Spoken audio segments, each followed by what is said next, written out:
খেয়ে নিও।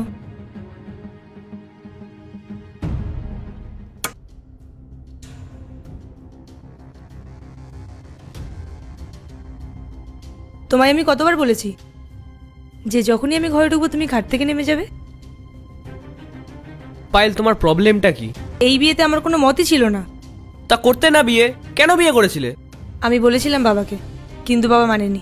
তাহলে তো আমাকেও বলতে পারতে বিয়ের আগে। আমাকে কেন বলনি? কে বোঝে?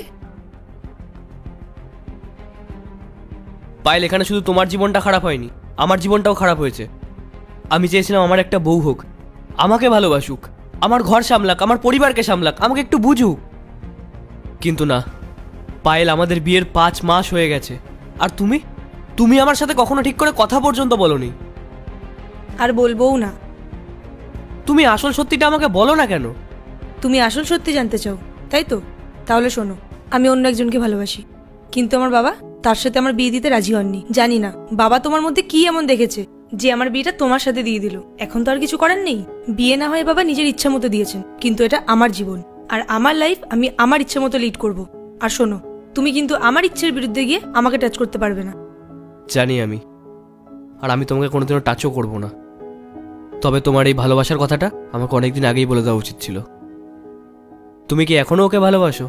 হ্যাঁ। আর ও তোমাকে ভালোবাসে? বিয়ের পর থেকে ওর সাথে আমার এখনো পর্যন্ত কোনো কথা হয়নি, কিন্তু এটা আমার বিশ্বাস যে ও আমাকে এখনো ভালোবাসে। ঠিক আছে, যাও তাহলে। কি? হ্যাঁ, আমি ভেবেছিলাম আমাদের মধ্যে একদিন না একদিন সব ঠিক হয়েই যাবে, তুমি ঠিক আমাকে ভালোবাসবে। কিন্তু না, যখন তোমার মনে প্রথম থেকেই কেউ একজন আছে, সেই জায়গাটা আমি নিতে পারবো না। আমি কালকে উকিলের সাথে কথা বলে ডিভোর্সের পেপার রেডি করছি, তারপরে তুমি স্বাধীন। Thank you so much.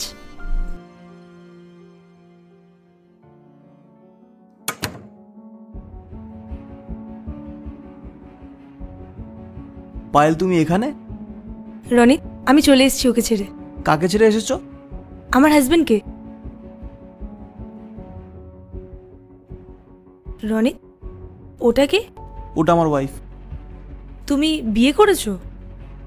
হ্যাঁ, তুমি বিয়ে করেছো, তা আমি বিয়ে করবো না নাকি? তোমার ঠিক বিয়ের 3 মাস পরে আমিও বিয়ে করে নিয়েছি। কিন্তু রনিত, আমি আমার হাজবেন্ডকে ছেড়ে, সবাইকে ছেড়ে তোমার কাছে এসেছি। তো তুমি কি চাও? পার্ট 2 দেখতে সাবস্ক্রাইব করো ভেলকু 78M।